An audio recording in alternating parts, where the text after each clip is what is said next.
함께 하나님의 말씀 전도서 7장 15절로 18절의 말씀 되겠습니다.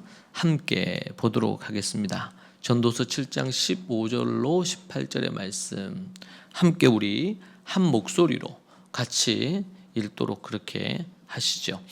15절부터 18절 말씀입니다. 우리 지금 전도서는 우리 우리말 성경으로 보고 있는데 우리 앞에 띄워져 있는 부분으로 함께 합독하도록 하겠습니다. 나는 내 허무한 삶 가운데 이 두 가지를 다 보았다. 의인들이 자신의 의로움 가운데 망해가는 것과 악인들이 자신의 악함 가운데 장수하는 것 말이다. 그러니 지나치게 의롭게 살려고 하지 말며 지나치게 지혜롭게도 살려고 하지 마라. 무엇 때문에 멸망을 자초하겠는가? 또 지나치게 악하게 살지도 말고 그렇다고 어리석게 살지도 마라. 무엇 때문에 때가 되기 전에 죽으려고 하는가? 하나를 붙잡되 다른 하나도 놓지 않는 게 좋다. 하나님을 경외하는 사람은 양극단을 피해야 한다. 아멘.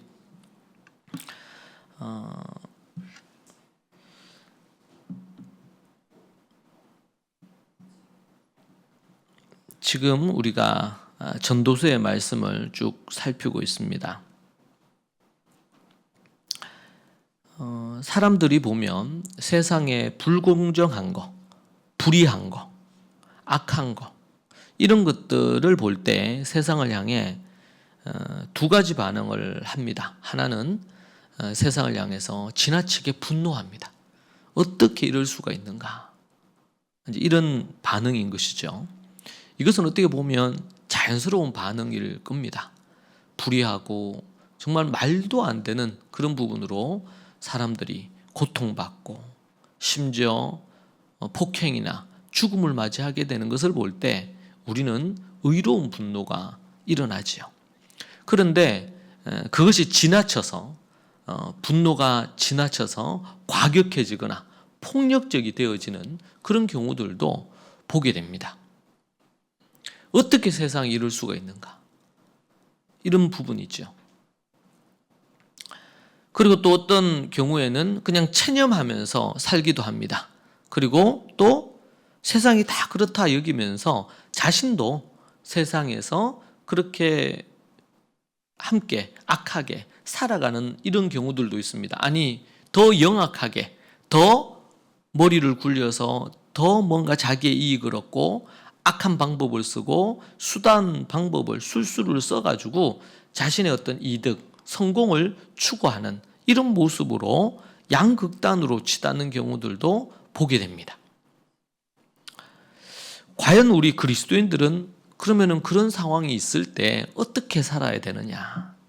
억울하고 불공평하고 정의와 공의가 살아있지 않는 세상을 우리가 살 때에 어떻게 할 것인가?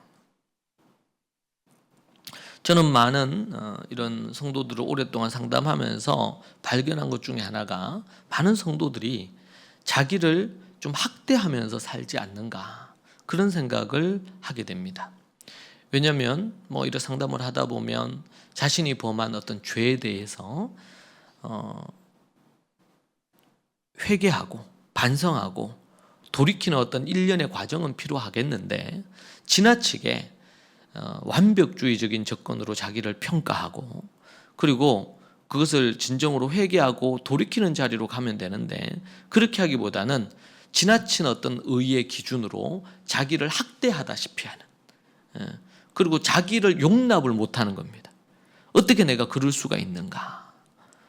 심지어 하나님께서 그 죄에 대해서 용서해 주셨고 진정으로 자신이 회개를 하고 다시 그렇게 하지 않으려고 했음에도 불구하고 물론 이런 일련의 회개의 과정이 없다면 문제가 되겠죠. 그런데 그렇게 했는데도 불구하고 자기 자신을 용서하지 못하는 거예요. 그래서 거의 자기를 학대하는 수준까지 그리고 심지어 정서적으로나 정신적으로 아주 히스테릭한 그런 어떤 상황까지 하는 모습을 볼 때가 있습니다. 그것은 또 다른 마음이나 정신 건강에 문제를 주는 것이죠. 지나친 그런 부분들은 도리어 신앙의 마이너스가 됩니다. 되게 죄에 대해서 민감한 것처럼 보이지만 그것은 자신을 사랑하지 않고 자신이 넘어지고 죄를 범한 것에 대하여 객관적으로 자신을 보지 못하고 돌이키지 않는, 그냥 후회하고 좌절하는 자리에 머무는 겁니다. 여러분, 그 대표적인 인물이 사도들 중에서 보면 사도 베드로도 큰 잘못을 범하지 않습니까? 예수님을 부인하고 심지어 예수님을 저주하고 욕까지 했으니까 3번 예수님 부인했죠. 그리고 또 한 인물은 가룟 유다입니다. 이 두 인물은 하나님 앞에 예수님께 정말 큰 잘못을 저질렀습니다. 그런데 두 사람이 가는 길이 달라요. 베드로는 회개하고 돌이키는 쪽으로 갔고, 그래서 나중에 주님 앞에 위대한 사도로 쓰임을 받고, 그런데 가룟 유다는 예수님을 부인하고 깊은 절망감에 빠졌습니다. 양심에 찔렸지요. 그러고는 그가 선택한 것은 자살을 선택했습니다. 이 뭐의 문제일까요? 어떤 차이가 있을까요? 3년 동안 주님을 곁에서 봤고 주님의 가르침을 직접 들었고 2명씩 짝을 지어 보내서 기적도 행했고 가룟 유다나 베드로 둘 다 동일했습니다.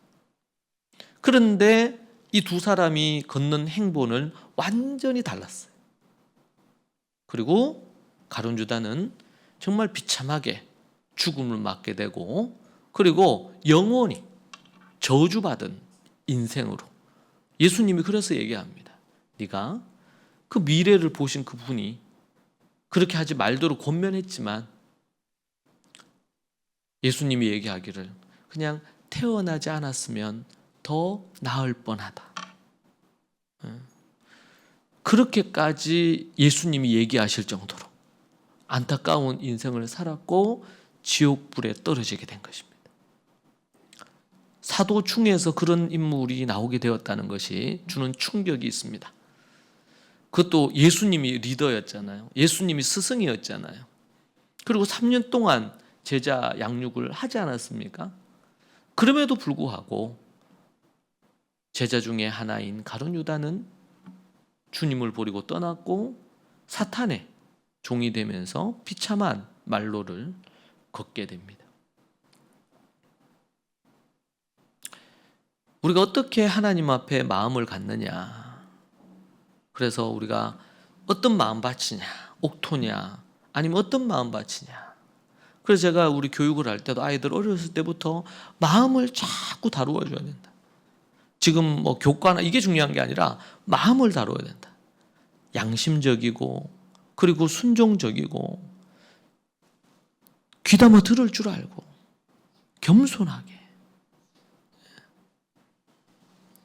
그 마음이 착하지 않으면, 마음이 충성스럽지 않으면, 한 달란트 받은 사람의 가장 큰 문제가 뭡니까? 그를 향해서 평가하기를 악하고 게으르다는 거거든. 마음이 악한 거예요. 좋은 마음을 안 갖는 거예요.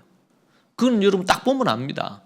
부모가 그 자녀에게 어떤 것을 얘기를 해요. 그때 표정, 그때 태도, 그때의 자세를 보면 마음이 착한지 안 착한지 알아요. 그거는 너무 쉬워요, 체크하기가. 그러면은 그런 모습을 다뤄줘야 됩니다. 어릴 때는 어떻게든 그걸 다루기가 쉽습니다. 그런데 머리가 굵어지고 이제는 아이들이 커가고 이제 성인이 되잖아요. 그럼 정말 다루기가 어렵습니다. 고집이 더 강해지고 부모의 말을 귓등으로 듣지도 않습니다. 눈에 보이는 부모 아니면 선생님, 목사님 말을 그렇게 듣는데 눈에 안 보이시는 그 하나님이 말씀하실 때 귀 기울여 듣겠습니까? 듣지 않겠지요. 자기 마음대로 하겠죠. 자기 뜻대로 하겠죠. 결국에는 인생이 망하는 것입니다. 만약에 그때 가룟 유다가 정말 하나님 앞에 기도하고 아니면 믿음의 동료인 사도들에게 내가 이런 죄를 저질렀다, 예수님을 팔았다, 내가 어떻게 해야 되겠는가, 이렇게 마음을 부드럽게 갖고 겸손히 나오기만 했어도 기회는 있었을 것입니다. 그런데 그렇게 하지 않았습니다. 하와와 가인이 고집 부렸듯이 그 마음을 그대로 가지고 있었습니다. 사탄이 유혹할 때 그게 넘어가 버렸습니다. 그리고 가룟 유다는 돌이키질 않았어요. 우리는 전도서 말씀을 통해서 최근에 인생 너무 열심히만 살지 말자 라는 제목으로 여러분과 함께 말씀을 나누었고, 또 인생 너무 심각하게 살지 말자 그런 제목으로 전도서에 나와 있는 지혜의 말씀을 우리가 봤습니다. 오늘 인생 지나치게 의롭고 지혜롭게 살지 말자 라는 부분으로 여러분과 함께 말씀을 나누려 합니다. 솔로몬은 헛된 삶을 살며 모든 일을 살폈습니다. 그러면서 그가 깨달은 게 있는데, 그건 뭐냐면 전도자는 솔로몬이죠, 양극단을 피하라고 조언을 합니다. 설교자 솔로몬이 얘기하는 내용, 양극단을 피해야 된다. 이게 뭔 뜻일까요? 무엇이든지 지나친 것을 경계해야 된다는 겁니다. 그리고 동시에 절제하는 것이 필요하다. 지혜는 언제나 범사의 양극단으로 치닫는 것을 피할 것을 우리에게 말해줍니다. 인간의 행동 속에는 선과 악의 동기가 섞여 있습니다. 그 결과 선악의 가능성이 어느 부분이든지 드러날 수 있는 것이죠. 전도자는 허무한 삶을 살지 않기 위해 경계해야 될 것들을 우리에게 말해줍니다. 앞에서 얘기했던 것처럼 자신을 완벽주의적으로 이렇게 하나님을 믿는 것도 완벽하게 믿기를 원한단 말이에요. 그러다 보니까 작은 죄에도, 작은 어떤 실수나 잘못에도 자신을 적절하게 회개하고 돌이키는 이런 부분으로 가야 되는데, 지나치게 자신을 학대하거나 자신을 미워하거나 이렇게 하는 극으로 간다는 것, 이거는 도리어 하나님과 멀어지게 만드는 부분들이 생기기도 합니다.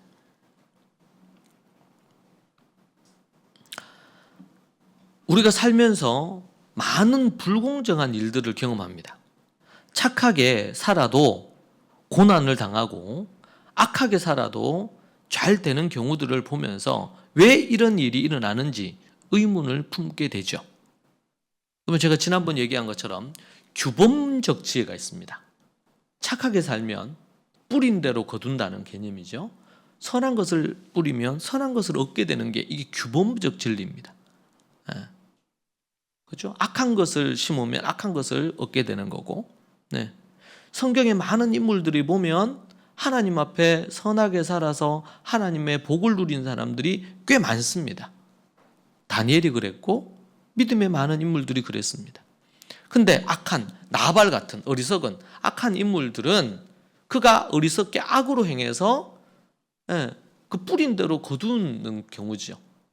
갑자기 죽게 됐잖아요. 갑자기 죽어버렸어요. 이런 어떤 상황들이 있습니다. 이건 뭐예요? 규범적 지혜에서 우리가 볼 수 있는 좋은 샘플입니다. 그런데 이 규범적 지혜로만 해결이 안 되는 사건, 사고들이 꽤 많습니다. 의롭게 살았고 착하게 살았고 또 심지어 주님의 나라를 위해서 믿음으로 살았는데 갑작스럽게 위기를 만나거나 또 죽음을 맞거나 고통의 일들이 생기거나 집안에 우환이 크게 온다든지, 그럴 때 우리는 어떤 고민을 하게 되냐면, 내가 하나님 앞에 이렇게 했는데 지금 일어난 이 사건은 도대체 어떤 의미인가, 이런 의문을 갖게 되는 것이죠. 대표적인 본문이 욥입니다. 욥기에 보면 그는 하나님 앞에서 의롭게 살았습니다. 동방에서 의인이었습니다. 예수님을, 하나님을 믿든 믿지 않든 모두가 그를 존경하는 그런 인물이었죠. 그런데 그에게 갑작스럽게 닥친 이 일은 너무 충격입니다. 갑자기 자식들이 한순간에 다 죽어버립니다. 그래서 그 아내는, 그 어머니는 얼마나 힘들겠어요. 그래서 남편을 저주하고 욕하고, 그리고 자신을 믿었던 하나님, 자신이 믿었던 하나님을 저주하고 하나님을 버리고 배교하고 떠나버립니다. 욥은 믿음으로 하나님 앞에 나아가려 하지만 자신이 가지고 있던 규범적 지혜로 도저히 이해 안 되는 이 현실 앞에 두렵습니다. 자식만 그렇게 잃은 게 아니죠. 전 재산을 다 잃었습니다. 그것도 며칠 상간에 모든 일들이 일어난 겁니다. 전 재산을 다 잃었습니다. 여러분은 어떻게 했어요? 그런 상황을 만났다. 그리고 그 다음은 자신의 몸이 피부병으로, 기왓장으로 끓었다고 되어 있죠. 그만큼 고통스러운 그런 어떤 상황을 맞닥뜨립니다. 이것이 그가 처음 접하게 된 인생 최대의 위기였어요. 그 다음은요, 이 소식을 들은 친구들이 옵니다. 문제는 이 친구들의 말들이 두 번째 고통을 줍니다. 그 친구들의 말의 핵심은 이겁니다. 너에게 이런 일이 생긴 것은 네가 뭔가 잘못한 죄가 있기 때문일 거다. 그런데 욥은 아무리 생각하고 찾아봐도 그런 죄를 찾아지질 않는 거예요. 이렇게 큰 처벌을 받을 만한 내가 어떤 죄를 지었단 말인가. 친구들의 이야기들은 더 큰 화살이 되어서 욥의 가슴에 박혔습니다. 이것은 규범적 지혜로 도무지 해결이 안 되는 겁니다.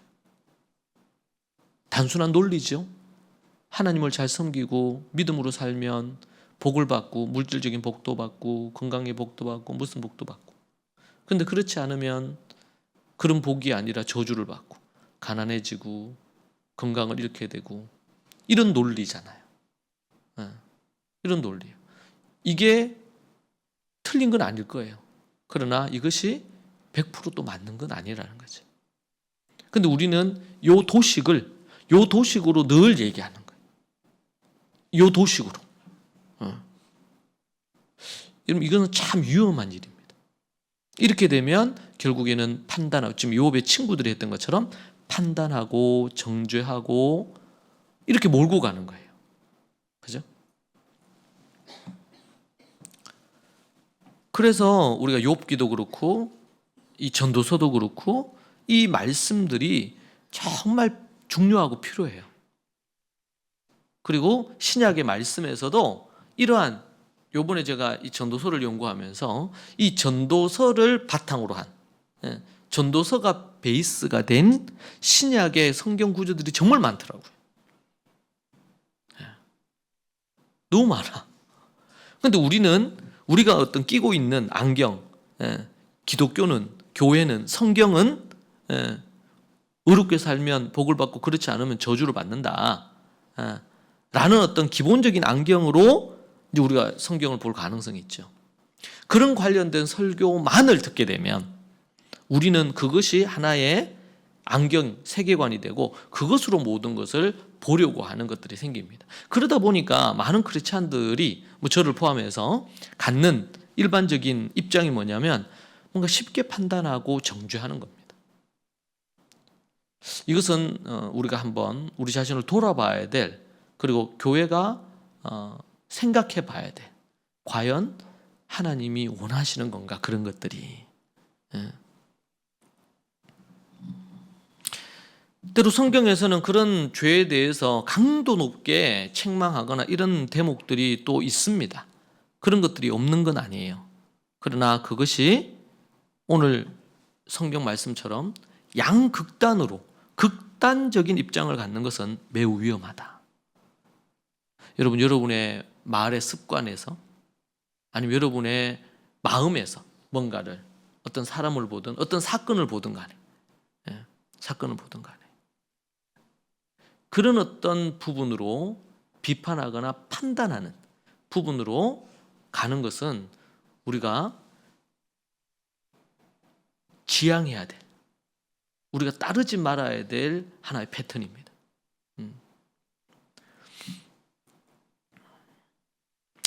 이 솔로몬은 이런 불공정한 세상, 어떤 거예요? 의롭게 살았는데 비참한 인생이 되고, 악하게 산 인간은 오래 장수하면서 많은 물질로 복을 누리는 것 같아요. 그것이 오늘 우리가 읽은 말씀의 부분이죠. 15절, 나는 내 허무한 삶 가운데 두 가지를 다 보았다. 그러니까 연구해 보니까 참 인생이 허무하더라는 거예요. 왜 그러냐면 자신이 보니까 두 가지를 보니까 의인들이 자신의 의로움 가운데 망해가는 것과, 의롭게 살려고 하다 보니까 손해보고, 의롭게 살려고 하다 보니까 무시당하고, 정직하게 하려다 보니까 피해를 입고, 이런 일들이 생기더라는 거예요. 또 하나는 악인들이 자신의 악함 가운데 장수하는 것이다. 이 두 가지를 보면서 정말 허무하구나. 의롭게 살려고 하고 지혜롭게 살려고 하는데, 그런데 인생이 비참하고 망하고 억울한 일을 당하고, 악하게 사는데 장수하고 잘 되는 이들이 있고, 솔로몬이 볼 때 참 허무하다 인생이. 그렇지 않고 의롭게 살면 흥하고 악하게 살면 망하면, 이게 이러면 참 너무 좋겠는데 다 그렇지가 않더라는 거예요.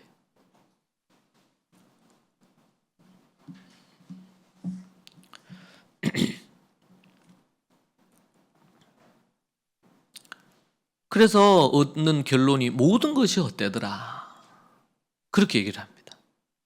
이 땅에 해 아래에서 사는 삶이 정말 헛되다. 여러분 여기까지만 보면 어때요? 여기까지만 보면 정말 이 전도서는 허무주의인 것 같아. 염세적인 것 같아. 의롭게 살면 뭐하나? 다 잘 되는 것도 아닌데 그냥 막 살자. 여러분 감동이 옵니까? 인생 막 살아야 되겠다. 착하게 살아도 의롭게 살아도 나누며 살아도 돌아오는 거는 별로 좋은 거 없고 그렇더라. 그렇게 갈 가능성이 높은 거예요. 그래서 이제 전도서를 일부만 알면 허무주의, 염세주의적이고 우울한 책이다. 그래서 좀 멀리 하는지 모르겠어요. 근데 여러분 이제 계속 이런 패턴으로 얘기하잖아요. 이 전도자가 그렇게 얘기하는데, 그래서 인생이 허무하다, 불공평하고 막 그렇다. 우리가 이제 또 뭡니까? 어느 그 가난한 지혜로운 청년이 있는데, 어느 나라에 그 나라가 작은 성이 있어요. 근데 그 성이 위기를 맞았어. 적이 쳐들어오는 거예요. 근데 왕이 어리석은 거예요. 왕이 어리석어. 그런데 거기에 있는 가난한데 지혜로운 사람이 있는 거예요. 청년이. 그래서 이 지혜로운 청년이, 가난하지만 지혜로운 청년이 어떤 기발한 그런 묘책을 써가지고 이 전쟁에서 이기게 된 거예요. 적을 쳐들어오는데 싸워서 이겨. 그런데 이 지혜자가 보니까, 솔로몬이 보니까 그렇게 해서 이겼어요. 그러니까 사람들이 처음에는 이 청년에게 공업도 하겠죠. 높여주고. 자, 그러면 이쯤 되면 어떻게 돼요? 이 가난한 지혜자가 부를 얻고, 그리고 어리석은 왕을 대신해서 이 젊은 청년이 왕이 되거나 이러면 더 좋겠죠. 근데 그렇지 않고 자신이 가만히 보니까 그 사람이, 지혜로운 청년이 가난하다는 이유로 사람들이 무시하고 얼마 지나지 않아서 그 청년의 이름을 다 잊어버리는 거예요. 그걸 보면서 솔로몬 전도자가 뭐라고 얘기하냐면, 참 인생 허무하다. 허무하다. 그러면서 얘기하는 포인트가 뭐냐면 가난이 주는 고통, 가난이 주는 무시. 해 아래에서 사는 이 땅에서는 가난하면 무시당하고 갑질당하고 그런 얘기 있잖아요. 유전무죄, 무전유죄. 있는 자는 죄를 지어도 법망을 피해가지고 그렇게 하고, 가난한 자는 큰 죄를 짓지도 않았는데 불의하게 그렇게 억울하게 당하는 일이 있다. 여러분, 그거는 사실이에요, 아니에요? 사실이에요. 해 아래에서 이 세상은 그런 세상이에요. 자, 여기서 우리 한 가지 생각할 것은 크리스찬들이 교회 안에 있으면서 규범적 지혜를 배워요. 규범적 지혜를. 그러면은 그렇기 때문에 그렇게 살려고 애를 써요. 그죠? 하나님 앞에서 거듭난 자들이 의롭게 살려고 애를 쓰잖아요. 그렇게 이제 애를 쓰고 이렇게 하는데 힘이 들어. 힘든데도 그렇게 살아. 그런데 인생이 생각처럼 잘 풀리지 않아. 해 아래 우리가 이 땅에 살면서. 그러니까 뭐가 될까? 시간이 지나면서 낙심할 수 있겠죠? 자기는 정직하게 했는데 좀 뭔가 잘 풀렸으면 좋겠는데 하는 일마다. 근데 하는 일마다 안 되는 거예요. 어려워져요. 그러면 이제 낙심하게 되겠죠. 좌절하게 되겠죠. 이게 뭔가? 그러면서 의구심이 생겨요. 과연 하나님이 살아계시는가? 주님이 내 기도를 왜 안 들어주시는가? 이런 딜레마에 빠지는 거예요. 그래서 어떤 위기가 오면 뭐가 생겨요? 좌절하고 낙마하고 믿음을 버리는 걸로 가는 거예요. 왜? 우리가 배웠던 거는, 성경에서 아니면 교회에서 배웠던 것은 의롭게 살면 하나님 복을 주신다. 악하게 살면 하나님은 반드시 심판하신다. 이 어떤 기준으로 우리가 배웠단 말이에요. 그런데 현실을 살아보니까 꼭 그런 게 아닌 것 같아. 이건 뭐의 문제일까요? 앞에서 얘기한 그거 자체가 잘못된 걸까요? 그 가르침이 틀린 걸까요? 그런 건 아니겠죠. 이게 뭐가 문제냐면 해 아래 살면서 그게 맞지만 그게 100%가 아니라는 걸 몰랐던 거죠. 해 아래 이 땅에 사는 삶은 결코 그렇지만은 않은 거예요. 도리어 정직하게 내가 B 맞았는데 커닝하고 거짓되게 해서 A를 맞은 놈이 더 잘 되는 거예요. 그게 현실이 아닙니까? 그러면은 뭐예요? 그 현실을 우리가 알아야 돼요. 이 땅에 살 때 그것이 현실이다. 정직하게 살지만, 의롭게 살지만 핍박도 있을 수 있고 억울한 일을 당할 수 있다는 것을 아는 것과, 의롭게 살면 반드시 이 땅에서 누리고 복만 받아야 된다는 걸 아는 것 사이에는 엄청난 차이가 있어요. 그래서 성경은 정말 비루할 만큼, 염세적이라고 할 만큼 해당되는 말씀들이 여과 없이 나와요. 전도서는 그것을 아주 액면 그대로 얘기를 하는 거고, 그리고 저는 히브리서를 보면서 정말 하나님 앞에 의롭게 산, 주님을 위해 산 사람들이 다니엘처럼 사자굴에 들어갔다가 살아나오는 경우도 있죠. 그런데 제가 이태리 갔을 때도 거기에 보면 콜로세움 있잖아요. 거기가 우리 믿는 자들이, 기독교인들이 사자의 밥이 되고 비참하게 죽었던 그런 순교 현장이거든. 그런데 다니엘처럼 거기 들어갔는데 사자들이 입 다물고 안 있단 말이죠. 들어가자마자 잡혀서 죽음다, 찢겨서 죽었어요. 남녀노소 할 것 없이. 슈퍼 히어로처럼, 다니엘처럼 그렇게 살아서 컴백하면 제일 좋겠는데 그런 경우는 0.1%도 안 된단 말이에요. 기독교 역사를 보면. 도리어 피해 역사였어요. 비참한 역사였어요. 어떻게 인생을 해석할 거냐? 우리는 전자에 해당되는 관점으로 예수님을 믿고 예수님을 믿고 나서 삶도 그렇게 살고 그런 어떤 복만 누릴 걸로 생각을 하게 되면 예수님도 우리에게 말씀하신 것이 화려한 미래를 약속하지 않았잖아요. 나를 따르게 되면 십자가를 져야 된다. 나를 따르게 되면 네 가진 모든 것들을 내려놔야 된다. 심지어 네 명예, 네 목숨까지도 그렇게 해야 된다. 그런 성경 구절이 있지만 우리는 그런 구절 별로 달갑지 않고 복받는 말씀들이 더 눈에 들어오죠. 복받는 이야기를 더 좋아합니다.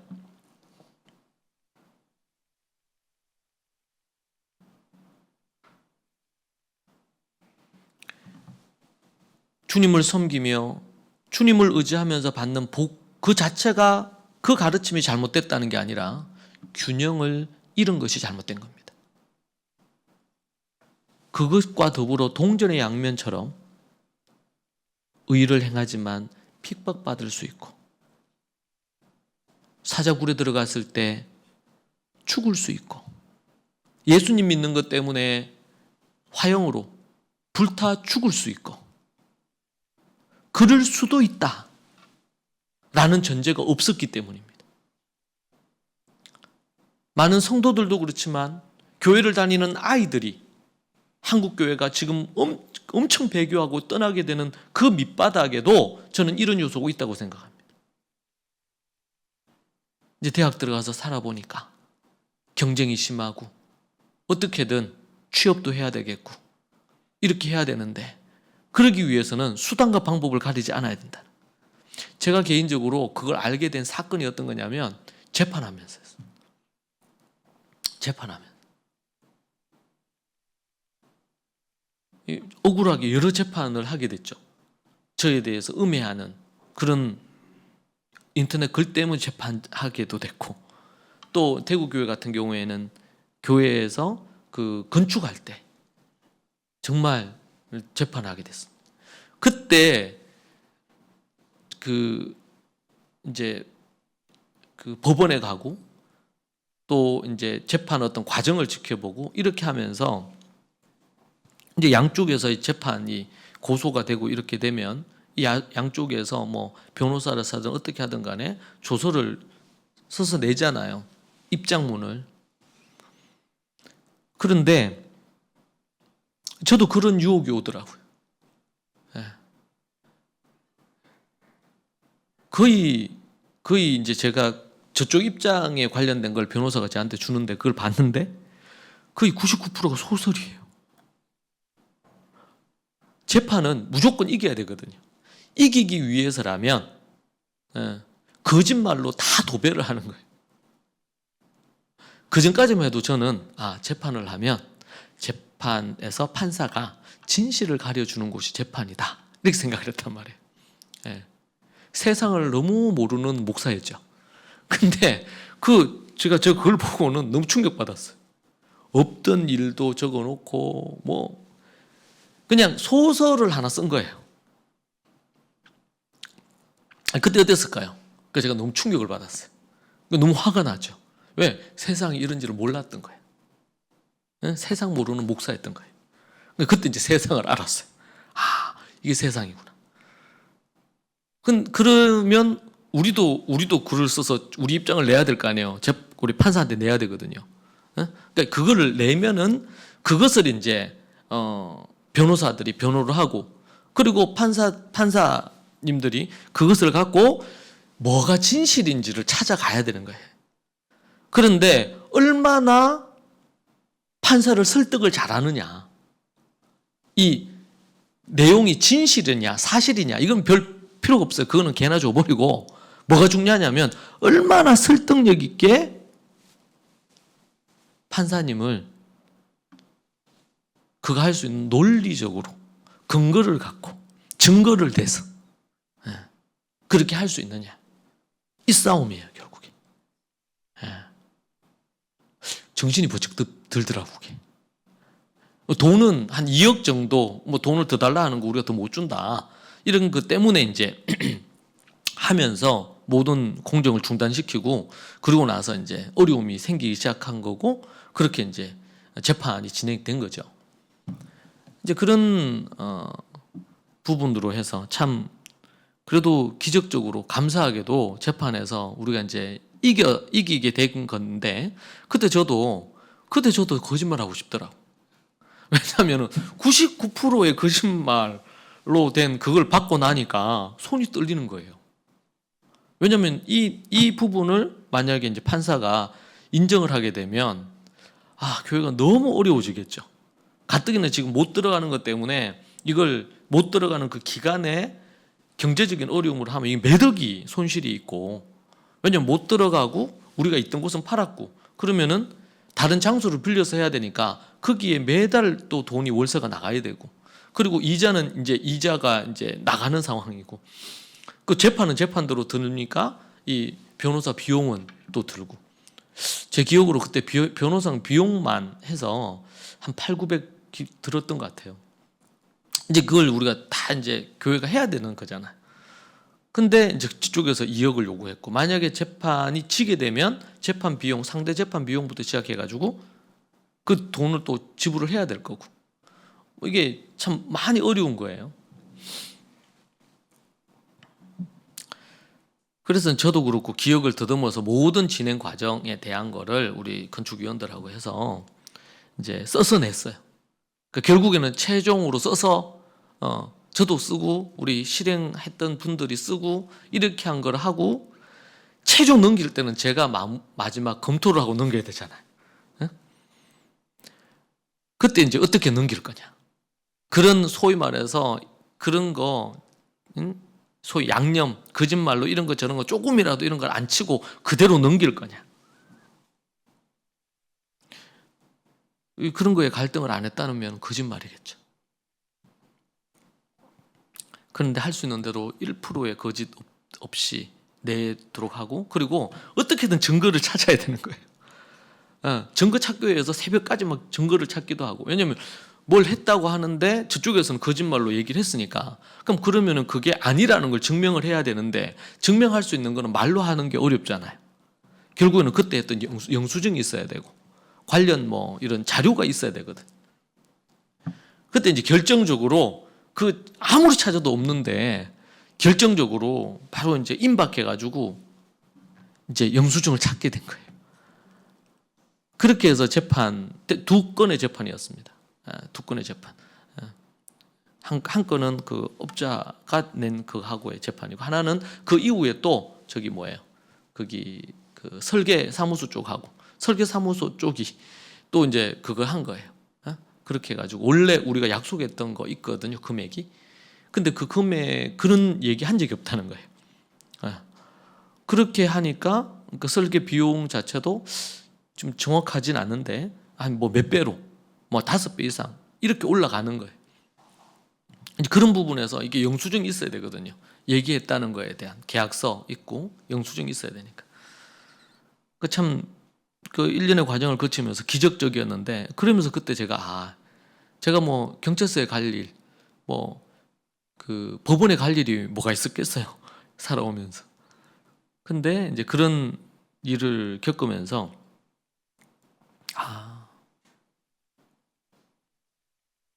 일반 서민들이 정말 쉽지 않겠다. 이런 상황에서 억울한 일이 있으면 교회니까 우리가 어떻게든 이 큰 공사였기 때문에 이렇게 할 수밖에 없는데 소소한 그런 억울한 일을 당하면 돈 없어서 재판도 못 하겠구나. 그런 생각 들더라고요. 그리고 막강한 뭐 이런 변호인단이라는 건 뭡니까? 때로는 진실을 밝히는 부분도 있겠지만 다수는 고객에 유리한 부분들을 위해서 거짓말을 얼마나 잘하느냐 이런 어떤 형태의 부분도 없다고는 할 수 없겠더라고요 보니까.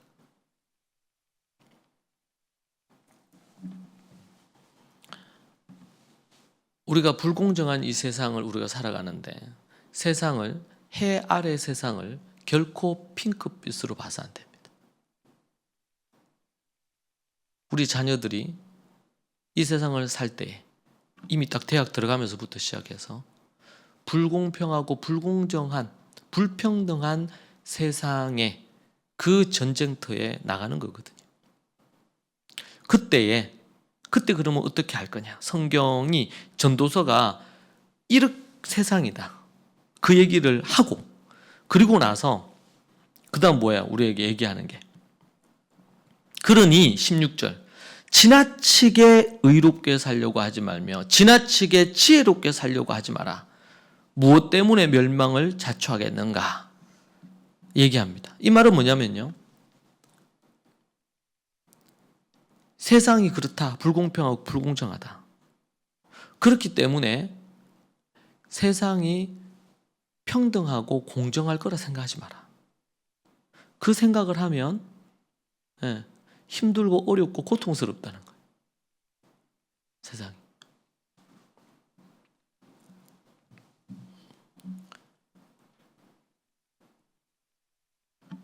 그런 부분에서 의롭게 살려고 하고 의롭게 살면 그렇다 하고 이런 부분들에 대한 전제를 갖게 되면 희망을 잃어버리게 되고 낙심하게 되고 믿음을 잃어버리게 될 가능성이 높다라는 겁니다. 그리고 자신의 의나 뭔가 그렇게 해서 잘 됐어요. 의롭게 했는데 잘 됐어요. 결과가 좋아요. 그러면 어떻게 될까요? 자신의 믿음을 자랑한다든지 자신의 의나 자신의 지혜를 자랑하는 자기 중심적인 교만에 빠질 수가 있습니다. 또 하나는 하나님의 의를 쫓지 않고 세상의 악과 어리석음만을 쫓는 불신앙적인 태도, 이 양극단으로 가는 거예요. 양극단으로. 왜? 의롭게 살아봤자 내 안에 내 주머니에 들어오는 돈이 없더라. 의롭게 살아봤자 인정 못 받더라. 하나님 앞에 뭐 11조도 하고 뭐도 하고 이렇게 복받을 만한 거 다 했는데 내가 원하는 부분 얻어지지 않더라. 이런 불신앙적인 태도로 갈 수, 이 양극단으로 갈 수 있다. 교만과 불신앙으로 가게 됐더라는 거예요. 이것은 지금 전도서가 강조하고 있는 포인트가 아닙니다. 지나치게 의롭게 살지 말며 지나치게 지혜롭게도 살려 하지 말라. 16절의 이 말씀이 하나님께서 기뻐하시는 의로운 삶을 살지 말라는 말씀이 아닙니다. 이 문장에 나오고 있는 이면의 메시지를 우리가 볼 줄 알아야 되는데 이 말은 인간의 의나 세상 지혜의 한계를 겸허하게 받아들이고 인정하라는 겁니다. 완벽하고 완전한 자가 되기 위해 필요 이상으로 자신을 괴롭히면서 그렇게 살지 말라는 거예요. 의롭게 살지 말라는 얘기가 아니고 의롭게 살 때 얻을 수 있는 그 복을 누릴 걸 기대하면서 그런 부분으로만 여기며 살지 말아라. 자신을 괴롭히지 말아라. 그것을 지나치게 추구하다 보면 스스로 의로운 채 하게 되죠. 외식주의자가 될 수 있고요. 율법주의자가 될 수 있어요. 다른 사람은 쉽게 판단하고 정죄하게 된다는 것입니다. 사람으로서 지켜야 될 분수를 넘어서 하나님의 자리에 서서 재판관이 되지 마라. 우리 야고보서에도 이 말씀 나오죠. 재판관이 되지 마라. 예수님 당시에 바리새인들, 서기관들, 대제사장이 그랬던 것처럼 외식주의자나 율법주의에 빠져서는 안 된다. 예수님께서는 도리어 창녀, 세리보다 더 큰 심판을 바리새인들이나 이들이 받을 거다. 외식주의자들, 그러니까 죄를 지은 창녀나 이런 세리보다도 더 큰 죄가 뭐냐? 의로운 채 하는 놈들. 바리새인들, 서기관들, 외식주의자들, 율법주의자들이 더 큰 죄다. 왜냐하면 세리나 창녀들은 자신이 죄인이라는 걸 인정하는 거예요. 나는 나쁘다. 나는 죄인이다. 이렇게 인정하는 거예요. 그런데 바리새인이나 서기관이나 대제사장 이런 사람들은요. 의롭다고 생각하는 거예요. 그래서 예수님이 왔을 때 세리와 창녀들은 예수님을 믿는 자리에 나아가게 되는데 바리새인들, 서기관들 스스로 의롭다 하는, 그래서 예수님이 얘기하는 거예요. 자신이 아프다고 생각하는 사람들은 의사에게 오는데 자신이 건강하다고 하는 사람들은 의사에게 안 온다는 거예요. 그만큼 여러분 다른 어떤 죄보다 창녀나 세리의 죄보다도 바리새인이나 서기관들의 죄가 더 큰 거예요. 규범적인 기준에 의해서 규범적인 기준을 갖고 사람들을 판단하고 스스로 의롭다 생각하고, 우리는 하나님 안에서 선민의식을 갖는 건 좋습니다. 하나님의 자녀가 됐고 우리는 주 안에서 예수님의 보혈로 의로워졌다. 근데 이것이 재판관 역할을 하거나 다른 사람을 판단하거나 정죄하는 이런 어떤 부분으로 간다. 정말 위험한 것입니다. 이것은 천국에 들어가지 못할 죄입니다. 아무리 입술로 예수님을 믿는다고 얘기하고 거듭났다고 아무리 말을 해도 그런 자들에게 허락된 천국은 없습니다.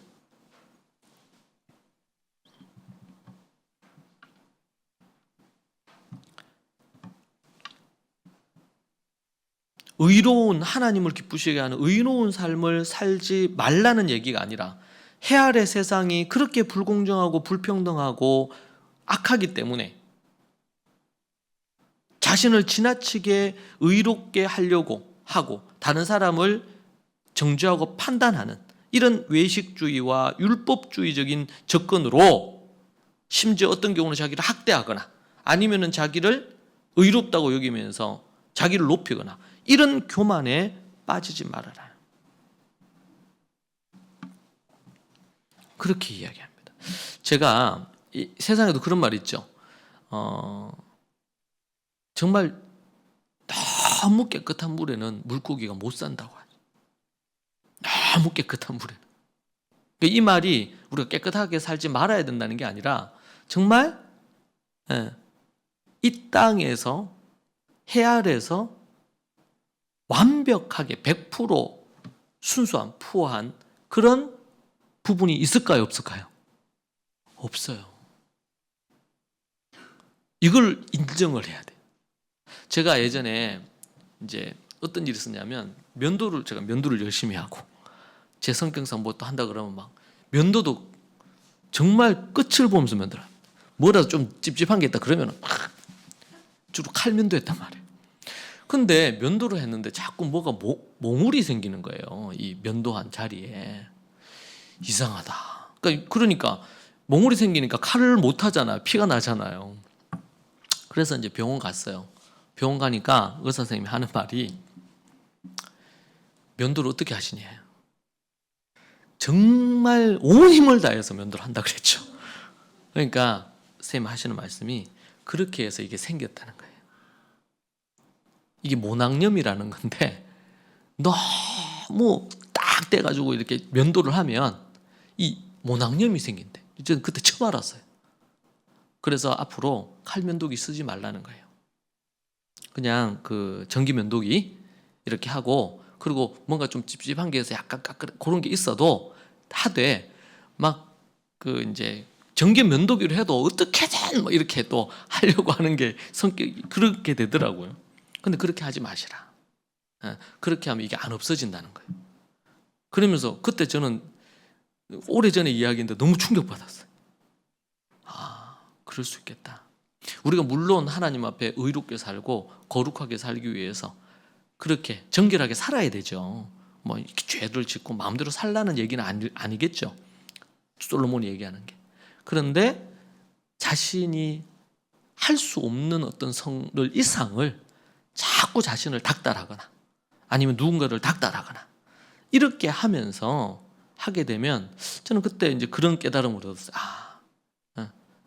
어느 정도 우리가 정말 하나님 앞에서 그렇게 해야 되는데, 우리는 하나님이 될 수는 없잖아요.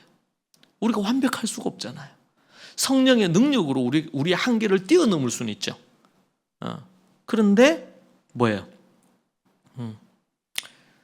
너무 피나도록 면도는 하면 안 되는 거예요.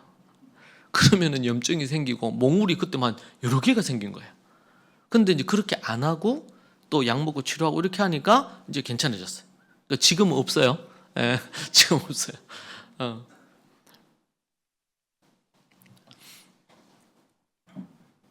지나치게 악하게 살지도 말고, 그렇다고 어리석게 살지도 마라.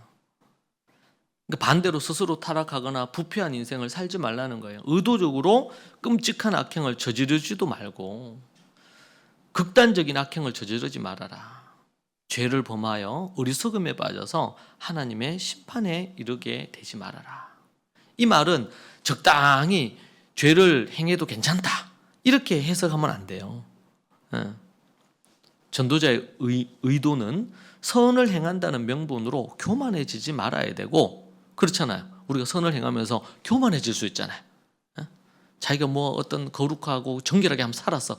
그러면은 계속 그렇게 사는 거 아니면서도 자기가 그렇게 사는 줄 착각을 하고 다른 사람을 판단하고 정죄한단 말이에요. 그리고 죄를 짓는데 어쩔 수 없다 그러면서 불신앙 또 주의하지 않고 이렇게 죄를 막 함부로 지어서 그렇게 죄에 빠지지도 말아라. 그렇게 우리에게 얘기합니다. 그래서 자로나 우로나 치우치지 말고 공의와 사랑의 균형감을 갖고 양극단의 태도와 자세를 버려라.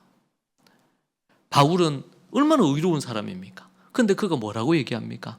그가 예수님 만나기 전에는 저 나쁜 놈, 저 스데반 저거 죽여야 된다. 그리고 죽였잖아요. 왜? 자기의 의가 강했습니다. 그런데 예수님 만나고 보니까 죄인 중에 괴수가 자기네. 그때 이후로 누구를 판단하거나 정죄하는 것을 내려놓은 거예요. 그는 거룩하고 의롭게 살았습니다. 정결하게 살았습니다. 그러나 자신을 향해서는 그렇게 하려고 했지만 다른 사람을 대할 때는, 믿지 않는 사람을 대할 때는 그들은 하나님을 몰라요. 그러니까 윤리나 도덕적인 이 기준들이 절대적이지 않아요. 자신의 이권을 위해서라면 언제라도 거짓말할 수 있고 음란한 짓 할 수 있고 죄를 지을 수 있어요. 그게 해 아래에 있는 사람들의 모습이에요. 그렇다고 해서 그 사람을 판단하거나 정죄하거나 이렇게 하지 않고 그들의 친구가 되어요. 그래서 이방인을 대할 때는 이방인처럼, 유대인들은 유대인 기준을 갖고 있으니까 유대인들을 대할 때는 자기가 유대인처럼, 창녀나 세리를 만날 때는 만나자마자 아유 더러운 것들 빨리 회개해, 이렇게 어디 이상한 부흥사처럼 그렇게 안 했단 말이에요. 막 욕을 막 하면서 그렇게 안 했단 말이에요. 그냥 그들의 친구가 되어줬어요. 근데 시간이 지나면서 주님의 삶과 그의 가르침을 통해서 자신이 죄인임을 깨닫고 회개하고 돌이키는 거예요. 우리는 의도는 좋아요. 올바른 곳으로 이끌려고 자꾸 얘기를 하는 거예요. 그런데 그렇게 하면 할수록 어떻게 돼요? 그렇게 하면 할수록 자꾸 숨어요. 의도했던 대로 이게 나오지 않고 자꾸 피한다고.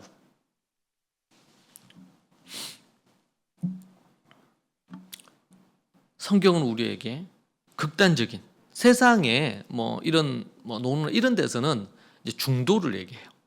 그죠? 극단적으로 하지 말아요. 그것하고 성경에서 얘기하는 것하고 좀 달라요. 비슷한 부분도 있고 다른 부분이 있어요. 그렇다고 해서 적당히 죄 짓고 적당하게 의롭게 살아라 이 얘기를 하고 있는 것은 아니죠. 오늘 제가 설교 제목에서도 지나치게 의롭게, 지나치게 지혜롭게 살지 말라는 말이 죄 지으면서 살아도 괜찮다 그 얘기를 전도서가 하고 있는 게 아니고, 지나치게 해서 자신을 학대하고 그렇게 하고 다른 사람을 쉽게 판단하고 정죄하고 이렇게 하는 것으로 하지 말고 마음과 뜻과 힘을 다해서 하나님 사랑하고 두려운 마음으로, 두렵고 떨림으로 우리의 구원을 거룩과 정결함, 의로움으로 살아야 되겠죠. 그러나 그것이 교만으로 가지 마시기 바랍니다. 그것이 의롭게 살아봤자 내한테 주머니에 들어오는 것도 없더라, 유익이 없더라 이렇게 해서 낙담하고 좌절해서 믿음이 떨어져서 주님을 떠나거나 멀리하는 삶으로 가지도 않아야 되겠습니다. 성경은 우리에게 그런 균형감을 요구하고 있습니다. 의롭게 살되 자신에게 좀 철저하되 다른 사람에게 너그러운 사람, 그리고 자신이 최선을 다했다면 자신을 존중하고 자신을 사랑할 줄도 아는 사람. 때로 어떤 기준을 갖고 모든 걸 판단하기보다 어떤 사람은 지금 어떤 과정 속에 그런 부분이 있구나 생각하고 기다려줄 줄 아는 사람, 괜찮다 해줄 수 있는 사람. 이번에 제가 이제 캠프하면서 아이들이 라마다를 여러 번 한 아이들 있잖아요. 근데 이번에 참 놀랐던 게 이제 지난번에 지적했던 부분이 있어요. 이렇게 라마다 말을 할 때 말이 좀 이렇게 안으로 기어 들어가는 애도 있고 표현을 할 때 끝이 명확하지 않는 애들도 있고 선천적으로 이 표현에 있어서 한계가 있는 애들이 있더라고요. 그래서 제가 그때 얘기하면서 잘한 부분 칭찬해주고 이런 부분 좀 이런 부분들은 네가 핸디캡이다. 예. 어떤 애들은요 말을 똑부러지게 하는 애 있어요. 예. 안 가르쳐도 똑부러지게 하는 애가 있어요. 그런데 아무리 가르쳐도 똑 안 되는 거예요. 똑부러지지 않아. 말을 한 그거는 구강 구조 자체가 그렇거나 태어나면서부터 그렇거나 선천적으로 그런 애들이 있더라고요. 제가 이렇게 쭉 해보니까. 근데 그렇기 때문에 그런 애들은 더 노력이 필요하죠. 예, 노력이. 그래서 제가 그럼에도 불구하고 이제 잘한 거 격려해주고 그러고 나서 이거 이렇게 하면 좋겠다. 조언을 해줬어요. 근데 이번에 두 명이 그런 부분이 있었거든요. 근데 이번에 완전히 바뀌었더라고. 너무 놀랐어요. 그래서 내가 물었어요. 야, 네가 원래 구강 구조상 네가 그게 어려운데 어떻게 그걸 극복을 했냐? 뭐 우리 사이에 뭐 그냥 얘기했죠. 그러니까 집에 갈 때 지하철 안에서도 그렇고 계속 연습했대. 계속 연습했대. 제가 너무 감동받았어요. 자기가 그렇다는 걸 알고 계속 노력한 거야. 그러니까 이걸 잘하는 애들, 선천적으로 자기는 뭐 어떻게 노력 안 해도 잘 되는 애가 있는데 그렇지 못한 애 입장에서는 정말 불공평하잖아요. 왜 이렇게 태어나가지고 이렇게 할 수 있잖아요. 근데 정말 많이 노력을 했더라고요. 그래서 제가 너무 놀랐어요. 야, 너 어떻게 그걸 했냐? 여러분, 그런 애들은 뭐를 하든지 간에 잘 될 수밖에 없어요. 그렇지 않겠어요? 그거는 정말 자신의 한계거든요, 이게. 그럼 몇 번 하다가 안 되면, 나는 그런가 보다. 이러고 그냥 대충 하고, 그런 시간, 뭐, 라마도 코칭 받는 것도 대충 하고 끝낼 수 있잖아요. 그런데, 다 그걸 해냈더라고. 제가 너무 놀랐어요. 그거 너무 놀랐어요. 완전히 다른 애가 됐어요. 그러니까 말하는 습관도 달라졌더라고. 이게 그걸 하면서.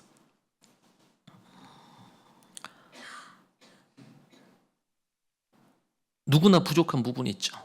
완벽한 사람은 없습니다. 따라서 자신의 부족함을 인정하고 그러면서 누가 잘 되면, 누가 잘하면 존중하고 박수 보내고 그리고 자신의 부족함이 있으면 끊임없이 배우고 성장하려고 하는 자세. 이 자세가 그러면서 하나님의 지혜를 구하고 하나님께 무릎 꿇을 수 있는 그 사람. 그런 사람들이 하나님 앞에서도 성공하고 이 세상에서도 자신의 길을 당당히 갈 수가 있어요. 때로 힘들고 어렵고 불공평해도 그럼에도 불구하고 항상 기뻐하고 쉬지 않고 기도하고 범사에 감사하면서 그 믿음의 걸음을 때로는 고난의 길, 십자가의 길, 어려운 길을 갈 수 있을 줄로 믿습니다. 여러분, 너무 의롭게 너무 정말 하나님 앞에서 지혜롭게 하려고 하다가 자신을 망가뜨리거나 또 교만해지는 그런 것들이 우리가 없었으면 좋겠습니다. 같이 기도하겠습니다. 하나님 아버지, 우리에게 규범적 지혜에 머무르지 않고 경험적, 반성적 지혜를 깨달아 우리의 세계관이, 우리의 생각이 더 넓어지게 해주셔서 감사합니다. 성경에 이 귀한 말씀이 있는데 때로 이것을 모르고 율법주의적으로 외식적으로 살았던 것을 회개합니다. 주님, 겸손히 하나님 앞에 마음과 뜻과 힘을 다해서 하나님 사랑하고 그리고 올바른 기준을 뒤로 후퇴시키거나 뒤로 물러서지 않고 하나님 앞에 겸손히 바른 길 가게 하여 주옵소서. 우리 모든 믿음의 식구들에게 하나님의 은혜와 능력을 부으시기를 소망하며 예수님 이름으로 기도합니다. 아멘.